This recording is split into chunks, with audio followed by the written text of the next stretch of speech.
Hey, everybody, this is Dr. Paul Thomas with Plum Health DPC. I'm talking today with Kate Reno. She is a friend of mine going back to like our childhood. And she's also a mom who went through the process of considering whether or not to take the coronavirus vaccine. And we wanted to have a conversation today just about that thought process and what that looked like for her. And so thank you, Kate, so much for talking with me today. Yeah, I'm happy to be here. Awesome. So yeah, tell me the story. Tell me about your pregnancy and tell me about the timeline of how everything happened with coronavirus and when the vaccine became available. Let's start there. Yeah. So I was always debating whether or not I'd get the vaccine, more because I'm one of those people that sits kind of like I have autoimmune conditions and I've had some areas where medicine has really helped me, like meaning prescriptions, and areas where it has really not helped me. So I've sat in that kind of middle space of, wanting to do the right thing for other people, for my body, for my family, but also feeling a little skeptical, maybe more than a little skeptical. So when I started thinking about the vaccine, it was well before I was pregnant. My sister actually works at a biodefense firm that's working on the COVID vaccine, among other vaccines. So she's very sciencey, whereas I am not.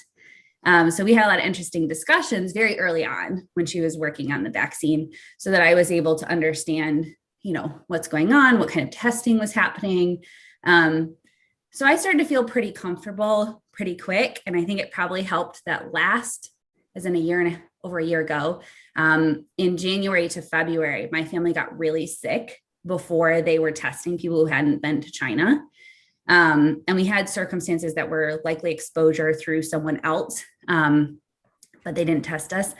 And I have never been so sick in my life, like with all the autoimmune things I've had, all the upper respiratory infections, bronchitis, I've never been that sick. And so I think for me, that made it easier too, to make the decision. Like all the doctors were pretty sure that I had coronavirus. So it took me 7 months to be able to like breathe properly afterwards. And everything. Wow. So because of that, when the vaccine became available, that was right around the time where I found out I was pregnant. So I found out I was pregnant in October. And, that of course made me say, well, is this going to hurt the baby? Is this, all those questions. And so I leaned into research. I leaned into people that I know who are doctors, people who I trust, talk to people who have alternative perspectives, that sort of thing. And I really decided one day, I said, I realized I was operating from a space of fear. And I said, what would I do if I was operating from a space of love? Like, what would my decision be? And I realized that my decision was I would protect myself and protect my baby. And to me, that felt like getting the vaccine. And so that was kind of my final decision point, which I did get the vaccine. I was like 26 weeks or 24 weeks or something. I'm trying to remember. It was somewhere around there. And my main concern was about having a fever, and I did not have a fever. And I talked to the doctors and my OB, and they were like, it's fine. Like, it's a very short period of time. If you were to get a fever, you can take Tylenol. Like it's way worse if you actually got COVID. So Sure. That was kind of my journey. It was a long explanation, but No, a that long was decision. great. I think a lot of people experience what you experienced of, being sick in January and February, being very ill and not knowing what it was and not being tested. And I kind of lament that time period because it's kind of like, if we only had the right kind of testing, we would have been able to help people identify if they were in fact ill. And so, one of the things that, people who are against the vaccine might say, well, you already had the virus. You already had it once, probably. Why get the vaccine? Mm-hmm. You should already have antibodies to coronavirus. So my reason for getting it was, one, like I mentioned, that I kind of have alternative ways to, like, I'm in remission from my autoimmune stuff from supplementation, not from medication. Mm-hmm. And so I lean towards that, what that means for me is that when I found out that I was pregnant, those supplements that I was taking were not things I could take while I was pregnant. And so to me, it felt like that was part of what was helping me through that. I mean, like I I'm not being dramatic. I literally had 3 days where I woke up and I felt like something very awful was in my body. And I was like, I don't know if I'm going to make it. Like, I don't know if I'm going to make it. And because they thought, oh, you have walking pneumonia, like that was their sort of what they came up with. Sure. They weren't Gave telling you me to go some to the hospital. azithromycin. Yeah, exactly. So because I felt like part of what had helped me was taking supplements that I wasn't able to take. And I don't, by the way, I don't think that supplements will like save people from COVID. But for me and my body, it helped me get through the worst of it. So that even if I wasn't pregnant, I would still not ever want to repeat that. Like I would never want to take the chance that my immune system was not in a space where it can handle it. And I just didn't want to take that chance. Yeah. From a scientific perspective, we physicians, we scientists don't really know how long those antibodies that you get from an illness will protect you. It could be 3 months, it could be 6 months, it could be a year or 3 years. We just don't know. And then we also don't know, based on the individual, everybody's going to respond differently to the virus. So we don't know if you're going to get antibodies that are really strong, really potent in protecting you, or pretty weak. And so that's why we recommend getting the vaccine. If you've been sick, it's almost as a booster, and then that you get 2 doses after that if you're getting Pfizer or Moderna for even more protection. The other point of your story that's interesting to me is that you have a family member who's working on the vaccine. And so you have probably a little bit more insight into that process. So I was wondering if you could share some of those insights that you learned, the qualifications that your sister has, the type of person that she is, just so people can understand, because I think a lot of people are unfamiliar with the process of vaccine development and it's very opaque. So I think humanizing that process is important. So I'll try in my very non-sciencey way. Sure. So I think one of the things my sister talked about, so her background is she has her PhD in biology. She does project management. So she actually manages the projects for various vaccines and goes through the whole FDA approval process. Like it has to meet all these very strict requirements in terms of that timing, all these things I don't understand, but she does her best to explain to me.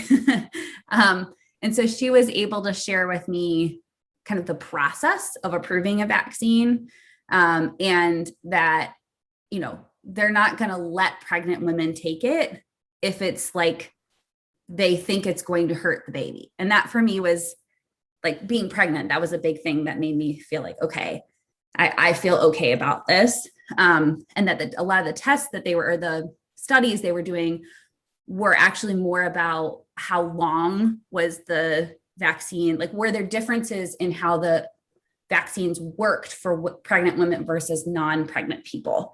So meaning like, does it last as long? Like, do the antibodies last as long? It was more about that than it was about like, is it safe for women to take it? Because ethically, they couldn't give it to a woman if, a person who was pregnant, if they thought that it was going to, cause issues. So I think knowing that there were ethical reasons as well helped. And then my sister's explanation of like how the vaccine worked really helped me. And I mean, I kind of translated it because I then had a friend who was pregnant and was thinking about, whether or not she gets the vaccine. So I started translate, took my spin on it, and I checked it with my sister, like, does this make sense? And she's like, yeah, I mean, that's about as non-scientific as you can get, but yes, it makes sense in terms of what you're saying. So, I'm happy to share that with you if that's helpful. But when I understood that, I was like, oh, okay, this makes sense. Like, I feel comfortable with this because it's not lingering in my body. It's really like giving the instructions to say, like, this is the bad guy, fight this bad guy. And then the bad guy wanted poster like disappears, which is basically the vaccine. And then the antibodies get made in your body that are like, the FBI agents or the cops or whoever who are coming to get you, get the bad guys. And so then when you get the booster shot, the same thing happens again. It's like the wanted poster, your body's already ready to make the FBI guys. And it like makes the FBI guys. And you're just left with the FBI guys and no bad guys. And I was like, Okay, that makes sense. I can understand that. I've got my FBI guys all ready now. I love that analogy. I think it's great. I think the idea that the vaccine is that most wanted poster, and eventually those get taken down from the town or whatever. Exactly. But the like police officers, the FBI, or the Minutemen or whomever are always going to be there and ready to defend in case that most wanted subject comes into your community Yes. or your body. And I think that's a fabulous analogy because it's difficult to understand these scientific terms, especially if you're a, quote unquote, non-medical or non-scientific person. Like, what is an mRNA and how is it different than a protein, or, the machinery that you need in your cells to make these proteins.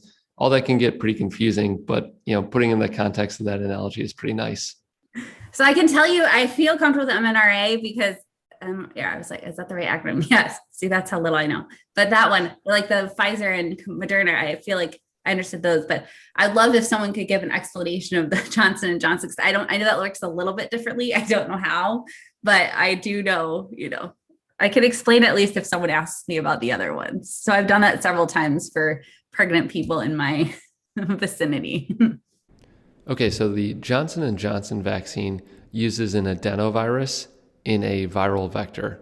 So whereas the Pfizer and Moderna vaccines, they are a piece of mRNA inside of a fat globule. This is a piece of adenovirus inside of an older type of viral vector. This is a more traditional vaccine, a vaccine we're more used to, that we've used before. It's easier to store because of that. It lasts longer, refrigerated because of that. So let's talk about how it works. It can't make you sick. It can't replicate. It can't integrate into your DNA. It's just used as a vector to transmit the genetic information to your body to make the right thing to stimulate your immune response. So this looks like, or what this is they take the coronavirus genetic information, they take a little piece of that genetic information that codes for one of these spike proteins. They moved it into this viral vector, and they use this adenovirus form. And then, they take that spike protein gene code and move it over to this adenovirus. This is for the Johnson and Johnson vaccine. When it's injected in your body, that genetic information finds its way into your cells, and your cells then use that adenovirus vector to make the spike protein. The spike protein is then created, put out into your body, and your immune system responds by identifying that spike protein and making antibodies for that spike protein.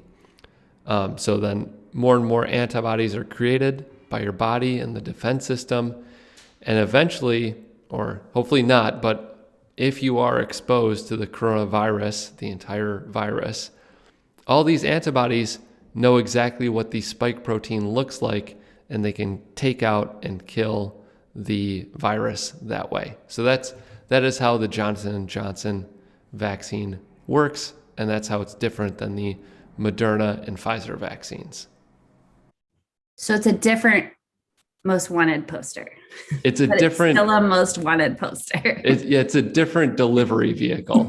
Yeah. It's digital most wanted versus paper most wanted. It's something a little bit different. Okay.